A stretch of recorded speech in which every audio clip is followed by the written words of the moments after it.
Qur'oni Karim mana bu narsani birinchi tiriltirib bergan, birinchi bashariyatga bu shaklda taqdim qilgan eng mukammal va voqei voqealarga, voqelikda bo'lgan hodisalarga suyangan birinchi adabiy kitob desak bo'ladi. Ham ilohiy dastur, ham adabiy kitob.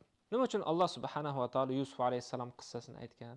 Nima uchun hozir aytadiganimiz qiziq voqealardan Saba malikasi Bilqis va Sulaymon alayhisalom orasidagi bo'lgan voqealar boshqalar. Bular yigitlar barchasi o'tirib, mazza qilib, zo'r bo'lgan ekan deyishmas yigitlar. Undan ibrat olishlik uchun. Kino ko'rarsiz tasalli uchun, kitob o'qirsiz til ko'nikmangizni orttirish uchun, boshqa uchun. Lekin eng yaxshi o'qilgan narsa siz undan hayotiy tajriba olganingiz, iymoniy quvvat olganingiz bo'lgan bir hikoya bo'ladi.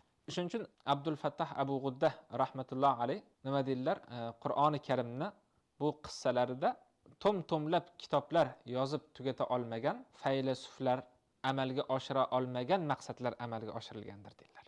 Ya'ni biror bir fikr, biror g'oya, biror mafkurani uni soatlab maqtab, uning uchun tom-tom kitob yozish mumkin.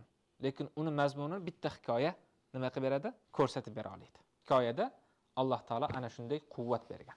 Nabiy alayhisolatu vassalom nima dedilar?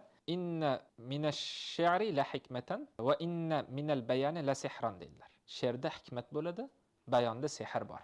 Bayonda sehr bor.